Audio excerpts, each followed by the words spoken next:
Welcome to Curse Breakers, where we dig deep into the shadows of life to break through the negative patterns and limiting beliefs that hold you back. Together, Storm Sestavani and Jackie Smith uncover the astrological influences on your week and how those forces reflect what's happening in your own life and stirring up that energy that can seem like a curse. We'll show you how to recognize obstacles, avoid the traps, and manifest your best self, the best way to break a curse. So buckle up because on Curse Breakers, we're not just looking at the stars, we're rewriting your fate. Welcome to Curse Breakers, everybody. I'm Storm Sestavani, and of course, I am here with my partner in crime, the fabulous Miss Jackie Smith. You can check us out at www.thecursebreakers.com. Again, that's www.thecursebreakers.com. You can also follow us on X at Cursebreakers. So make sure that you check all that out. And Jackie, the interesting thing here is that we have a little bit of a special episode going on here because on Tuesday evening, we have a lunar eclipse in the sign of Pisces. Yeah, this is a new one for us doing this special episode, and we're launching it right away. So if you're listening to this a little bit later than we're launching this episode, it's okay. It still applies.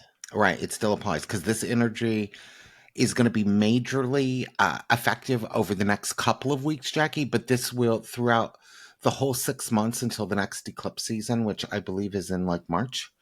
This will be, it factors in. Okay. So this is the one thing I think that people need to recognize is that where the eclipses are, that's kind of like the highlight of the full moon, new moon cycle. Okay. Each year. Yeah. So those are the big important ones. Yeah. Because eclipse only happens on a new moon or a full moon. Correct. And it also happens when the lunar nodes, which is the intersection, I don't want to bore people to death with an astronomy lesson, but it's the intersection of the sun and the moon. So the eclipse has to be within 17 degrees of the lunar nodes, okay, by a conjunction. And if it's not an eclipse. So, I mean, like next month that the full moon is going to be in the sign of Aries. It's way more than 17 degrees away from the nodes, so no eclipse. Okay. So I have a question for you. Yes. Two questions, actually. What exactly is a lunar eclipse? So what's happening? Okay. A lunar eclipse is when the Earth moves between the sun and the moon. And basically what it does is that the shadow of the Earth goes over the face of the moon. And that's why it can get that sometimes reddish blood red look because the fact of the shadow of the Earth, which tells you a lot about the Earth, girl, going over the face of that moon, and then it begins to reflect the light of the Earth rather than the light of the sun. Okay, interesting. And then basically what happens is that then the Earth moves off, and the sun can then radiate its full light back across the moon. Whereas a solar eclipse, the moon comes between the Earth and the sun. Okay. All right. Now, in the magical community, you have said lunar eclipses is not a time to do magic. Yeah. The reason being is that I don't think that either eclipse, a lunar or a solar eclipse, we have a solar eclipse in 2 weeks. Jackie and I will be doing that later. The reason being, Jackie, is that it's very, very complicated and you have to be very adept at astrology, okay, to be able to work with it in an effective sort of way. I know many people that are magical practitioners that do eclipse magic, and that's fine if they're experienced in regards to doing it. But, if this is your first introduction into magic or you've only been studying magic for a couple of years, I suggest only doing like cleansing and protection-based magic. It's really more about not doing offensive magic, Jackie.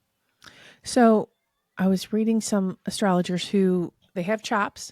Mm-hmm. They're highly experienced, and they talk about how during a lunar eclipse the energy is doubled, tripled.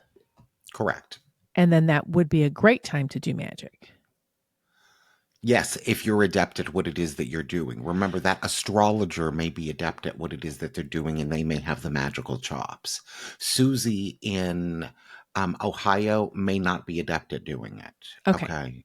We don't want to give advice that would Right. make your magic go haywire or wonky. Now, if you're experienced at doing this and you've been doing magic for 5 years, Jackie, that's fine and that's dandy. You know how to work with the energy. Mhm. But if you've been doing this for 6 months, or you don't know an enormous amount about astrology, I wouldn't recommend doing it. I recommend the cleansing and the clearing magic, but I don't. Pisces has to do with confusion. It has to do with spiritual based stuff. It's a great time to tap into that particular type of energy. But Pisces is not an offensive sign on its own. Okay, so doing And aggressive types of energy, I don't know how productive that would be. and with this eclipse being in Pisces, Mm-hmm. and Pisces, you call Pisces the zodiac's mystical mermaid. Yeah.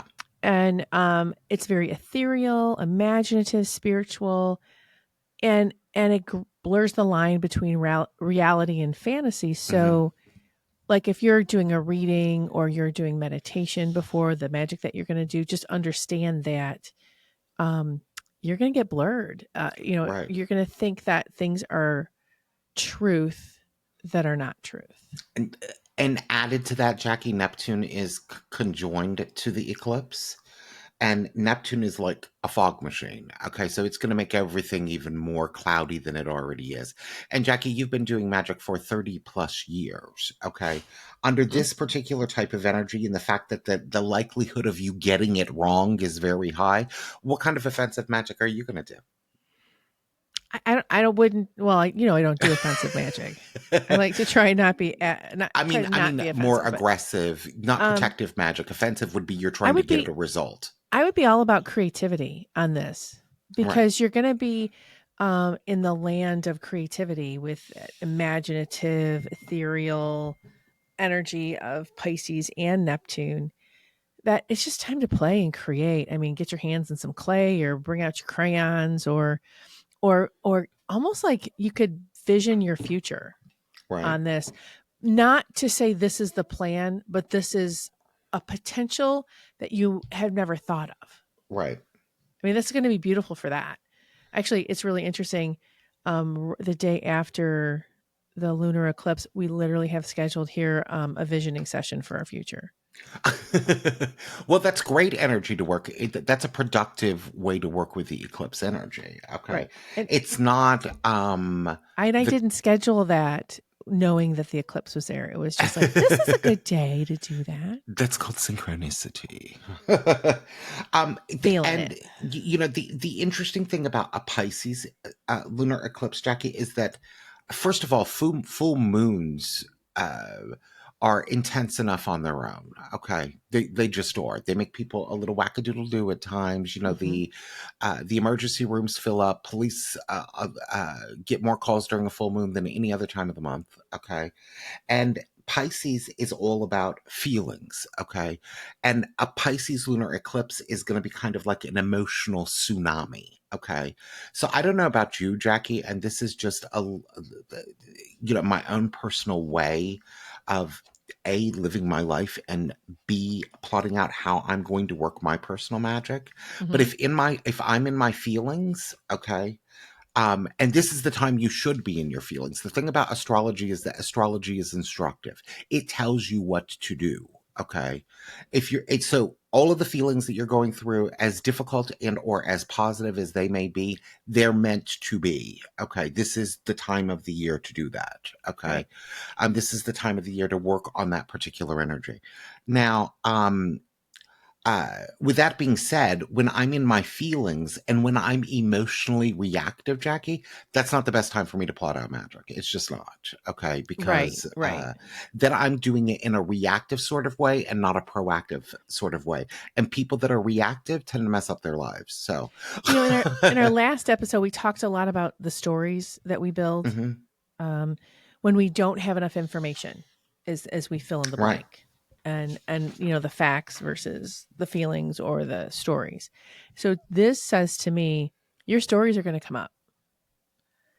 Right. Your because your stories are based in feelings versus fact, and the thing that says so and so hasn't called me back for 2 days, or why can't I get this? I normally can get a job within a minute, but it's taken Mm-hmm. me a while. So all of these, it can create a bigger story, and Right. and so when things start coming up, like you start thinking about. I love the example when we were talking about this, like, um, you know, the argument you had with your cousin at Thanksgiving, or Mm-hmm. something like that. Like, things come up that are not today, or old stuff. It seems like the lunar eclipse is going to bring up old stuff versus a Mm-hmm. newer issue.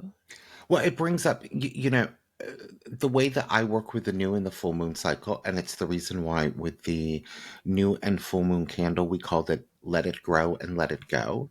Because for me, and this is contradictory to what a lot of uh, pure magical practitioners believe, because they believe at that moment of that full moon, girl, you can cast that major Dianic spell and, get power over everything. Okay.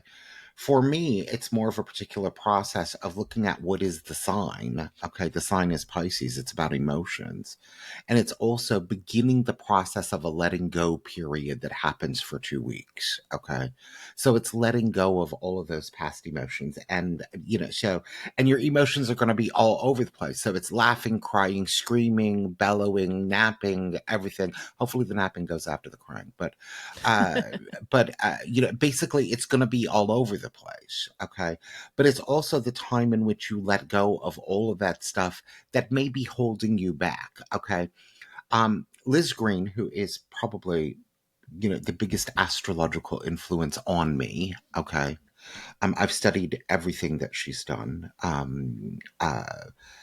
She calls Pisces the cosmic dustbin. Cosmic dustbin, sorry. Interesting. And the reason being is that it's kind of like the garbage pail that we've thrown everything in. Okay. Now it's time to release all that garbage. And emotionally, that's the large way to do it. The other thing here that I think is probably a creative way of working with this, Jackie, is that your dreams and your intuitions are going to be heightened during this eclipse. Okay.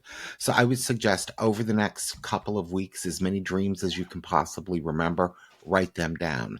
Any intuitive hunches that you get, write them down. Okay.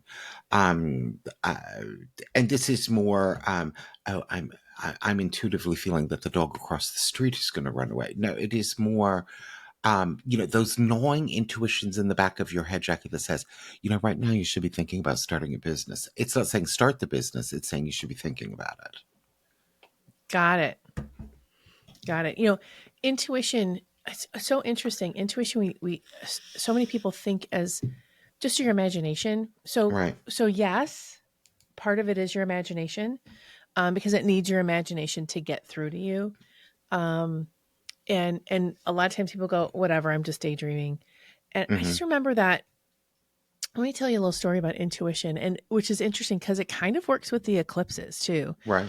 So in the end of 19, like the last quarter of 19, I kept on saying intuitively, we need to double and triple our inventory. It's going to be a big year next year. We need to double and triple our inventory. I don't know. It was so overwhelming. And Hold my my beer. sister, business partner Patty, is looking at me like, we don't have the room in this building. I said, we'll make the room.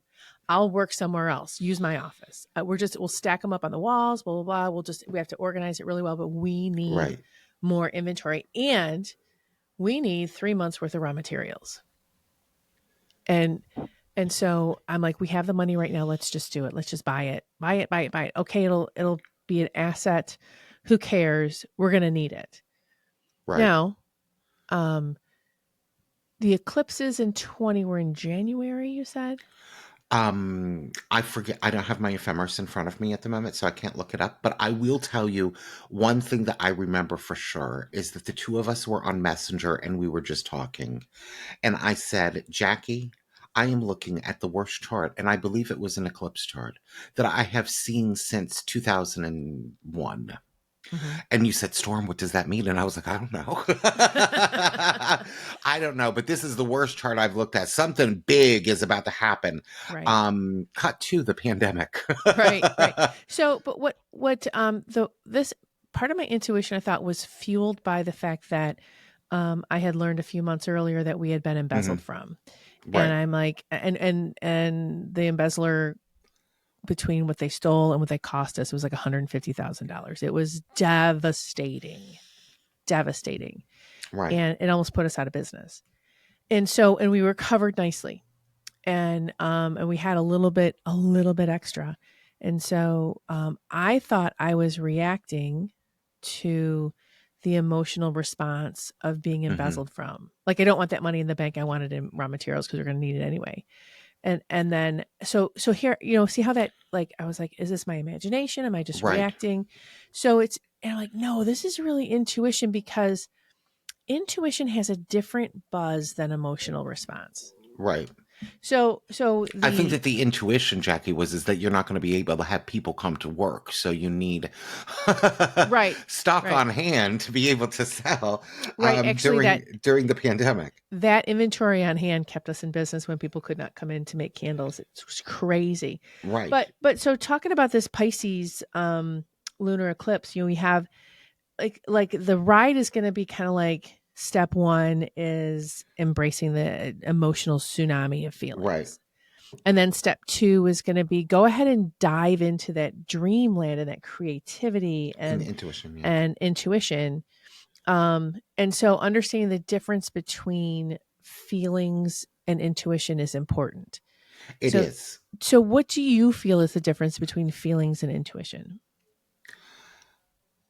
Intuition seems to occur when I get an intuitive response, and this just is as working as an intuitive, okay? It comes from a different part of me than my emotions, okay? And if I could describe it, Jackie, my emotions seem to come more from my gut. My intuition seems to come more from the back of my head, okay? Oh, okay. I like that differentiation in body feeling too. But also, it takes a long time, and this is the thing that, and I've only done it, Jackie, through doing things like dream work, which I studied when I studied psychology. I did it through doing over the course of the last many years, okay, over 300,000 readings, okay. Hmm. So it is knowing where my voice is, or where I begin, and where, for a lack of a better term, the universe begins, where I end, the universe begins. Hmm. It is like a muscle, okay? For me, I don't think about it too much. I automatically know when it's my intuition, but that's where it comes from. If it's my feelings, it comes from my gut, okay? Butterflies are warning signs, okay? Usually that for me is an emotional response or a feelings oriented response. If I'm getting something in my gut, it's my feelings. If I'm Okay. getting something in the back of my head, like something is telling me, then it's my intuition. I I love that body consciousness on that. Now, mine comes a little bit different. So if it's my feelings, I feel a little out of control. Right, Like it is flowing and I can't control it, and I do not like that feeling. If it's my intuition, it comes with a bit of surety, right, and it comes with a bit of calm. right. Um, and I actually, for some reason, I know what reason it is, but I seeing and experiencing spirits is now, my guides are saying, you need to know this. So Right, I'm like, I've been avoiding this for 56 years. right. Now I can't. Um, so when I'm just like hyped up, like I was watching a horror flick or something, my adrenaline's going. But when I get like the adrenaline pop and then Hmm. the surety after that, like a calmness after that, I'm like, oh, Hmm. this is a spirit. So versus just fear, and then I'm making up a story. So it's the same thing. Okay. Right. And the thing that I think of knowing, Jackie, the difference between the two of them is that Pisces is the last sign of the zodiac, okay? It's number 12, okay? And what it excels at is letting go, okay? This isn't about, and the thing why that the Pisces is important, it's about purging, letting go of the past. Okay. It's not about holding on to grudges. Hi, Scorpio. How are you? It isn't about that. It's not about holding on to things. It's not about, uh, uh, keeping toxicity within the gut. It's about surrendering to the flow of life. It's about surrendering to situations as they are, trusting the particular process. Okay. That And makes moving on.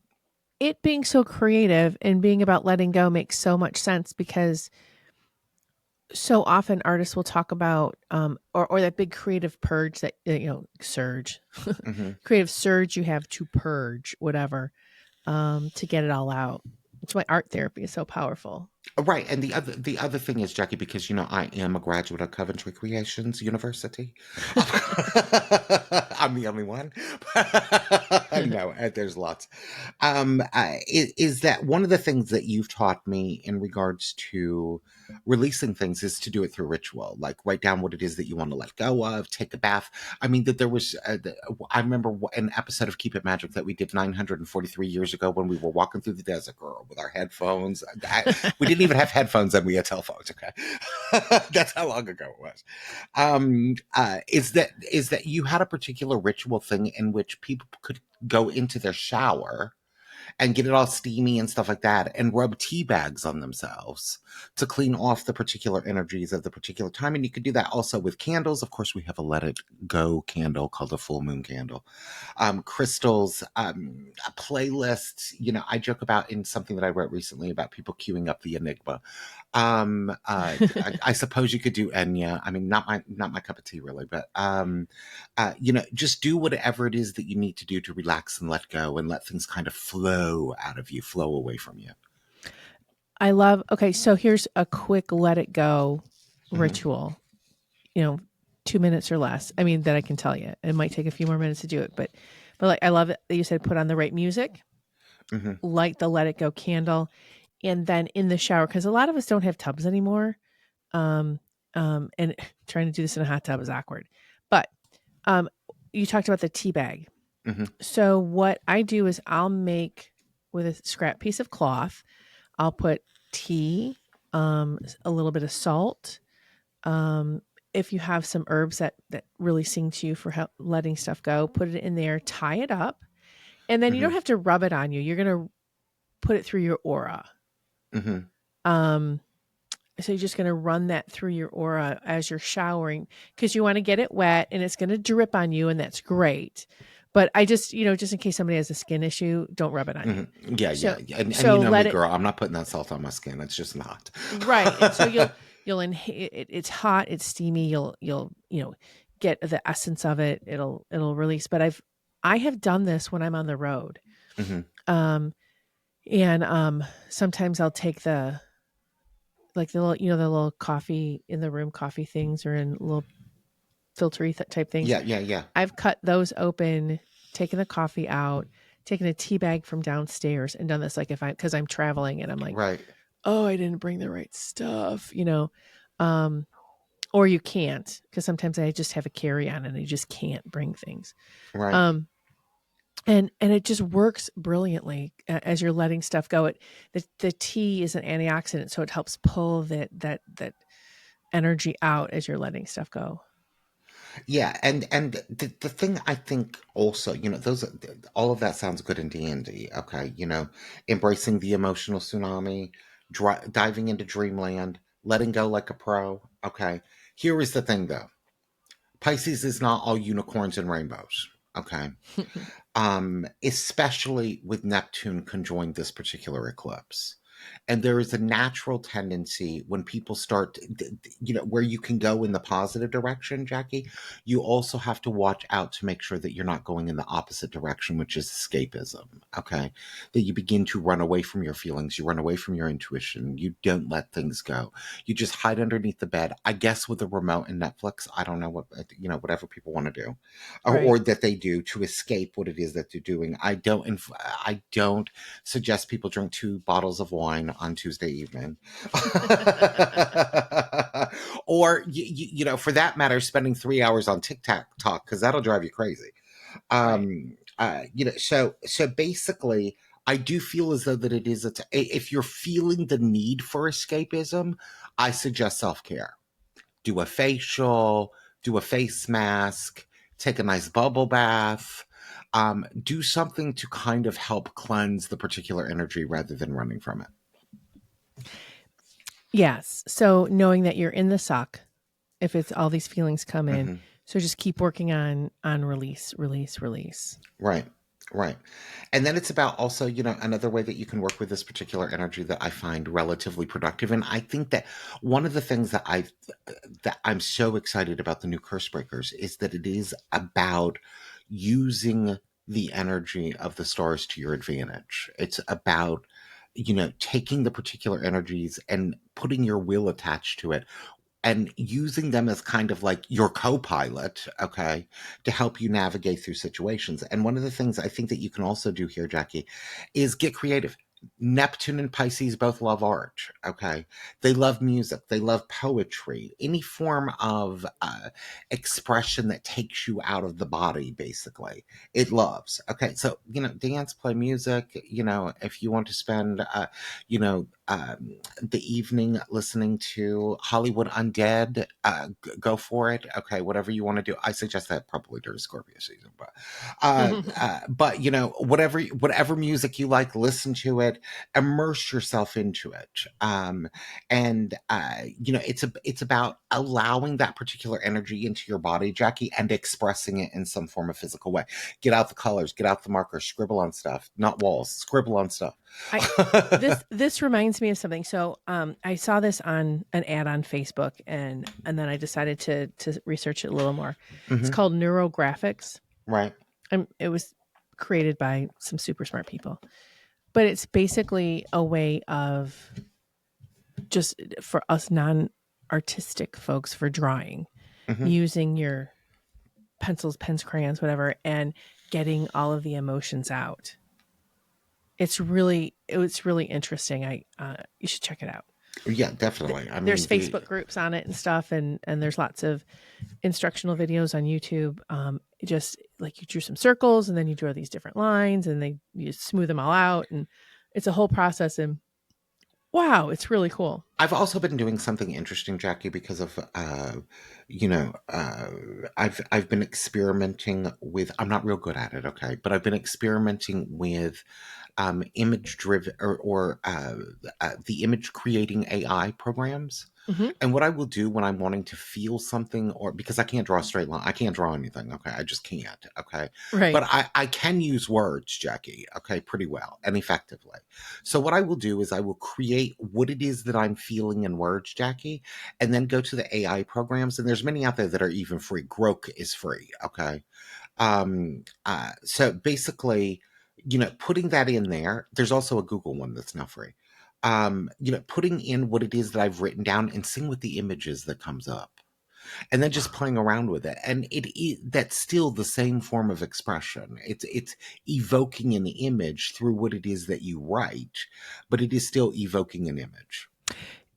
I love that. Actually, Dave Linnebury, who's my creative director here, God bless him. my marketing director, he has a book coming out. He does. About generative AI, using AI and digital magic and things like that. It's Good. really amazing. Right. And he has this one thing where we're going to AI and asking for it to show you an image of your guardian angel. Oh, interesting. That is totally fascinating. It is. And his came up super weird. Mine came up a little bit more typical, but every person who's done this, it's been a little more specific to them. Kind of interesting. Because you're not, you're just saying, what's the picture of my guardian angel? And his came up just kind of creepy looking. And he's like, yep, that's my guy. It's funny. Yeah. I think that perhaps the most important thing with this Pisces eclipse, Jackie, is really, we can get caught up in everything that's going on in our day to day.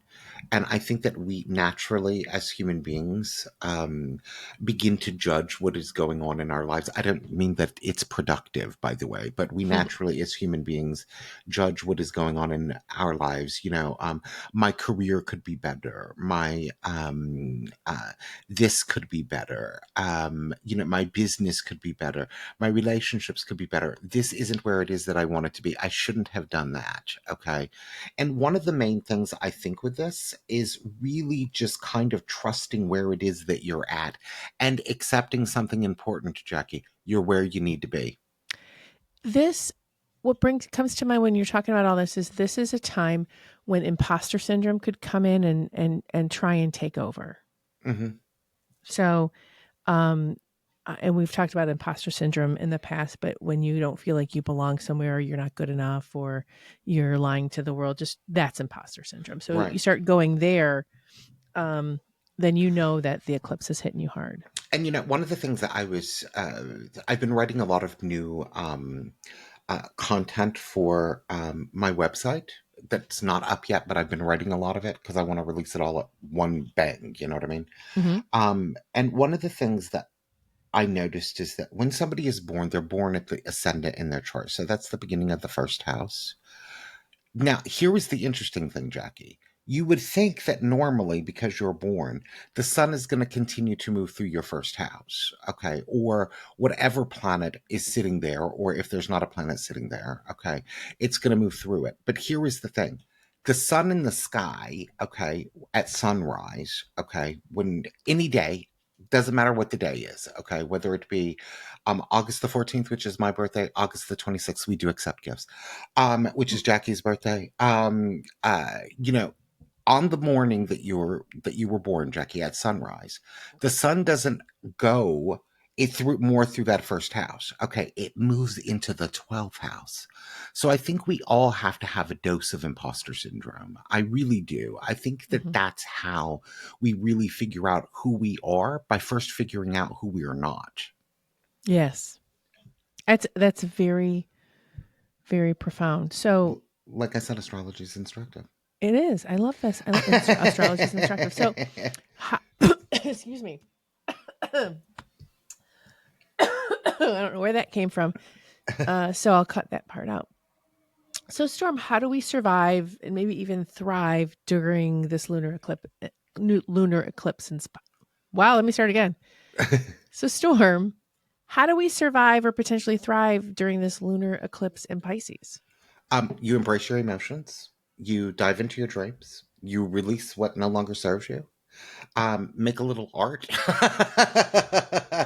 And don't forget to stay grounded. Okay, really, although that Pisces uh, uh, loves to be in water and loves to be in that emotional expression, a little bit of reality. And I think and how I tell my clients to do that, Jacki, when they're going through a lot of emotions, is the first thing that I do with them is have them state the facts. These are the facts.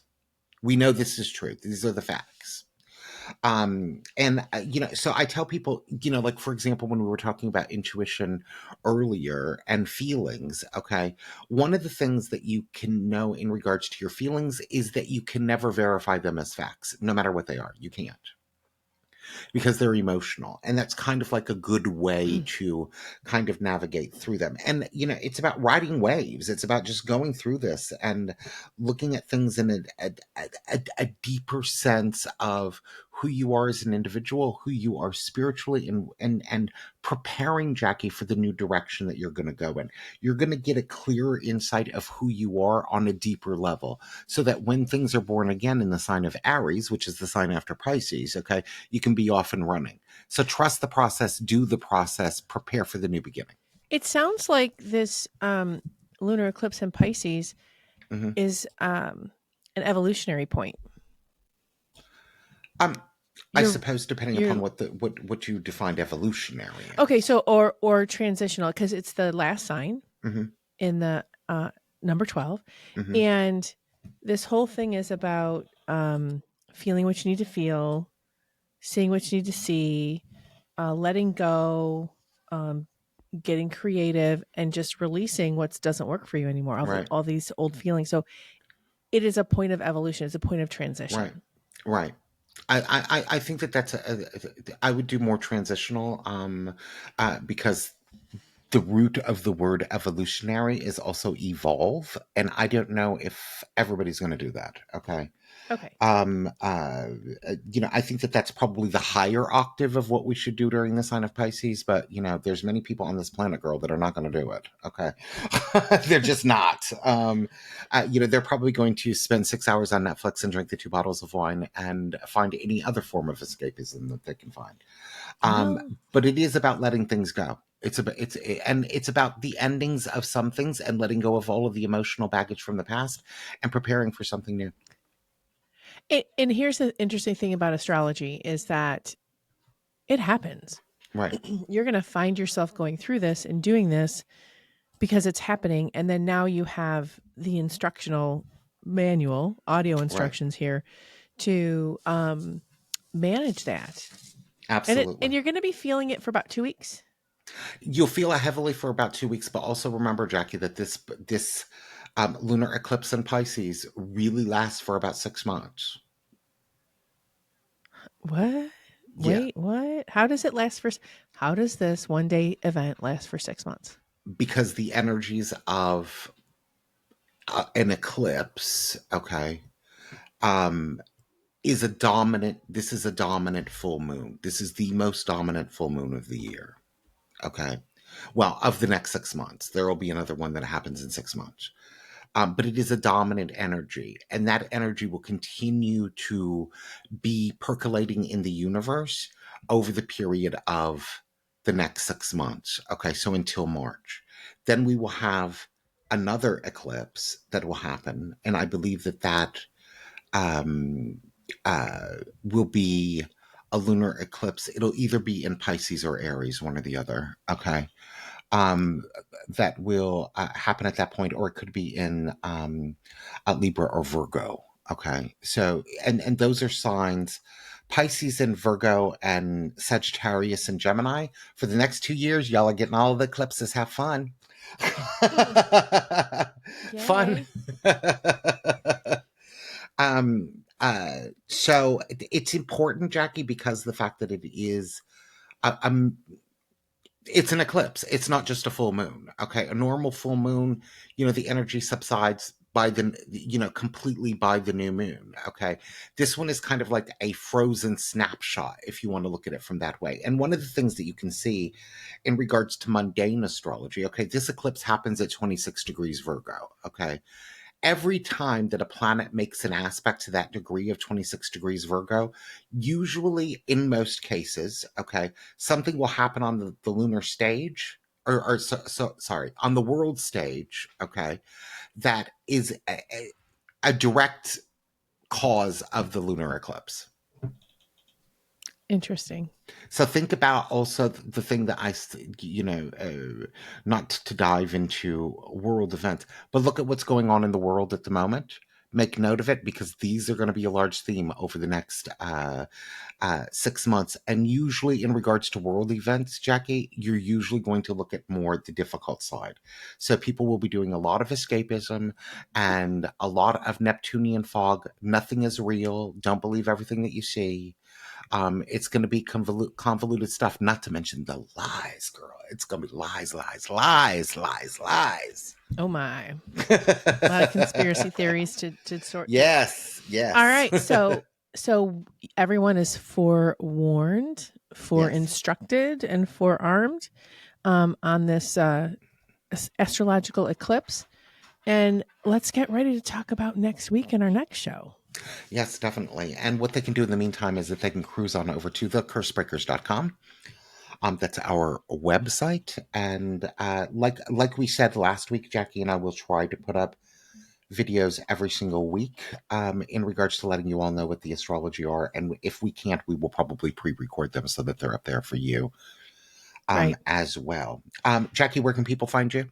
You can find me on CoventryCreations.com, who also happens to be our sponsor. You can contact me through there.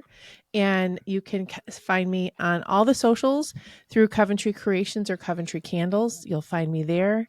And you could look for Jackie Smith, but there's a whole bunch of us out there. So Right. Best bet is to find me through Coventry Candles or Coventry Creations. Yeah, definitely. And you can find me at Storm Sestavani everywhere except Facebook. At Facebook, I am facebook.com/astro gossip. And we had a great time giving this information to you. We will see you all soon. In the meantime, what do they need to do, Jackie? Keep it magic. Speak life, everybody.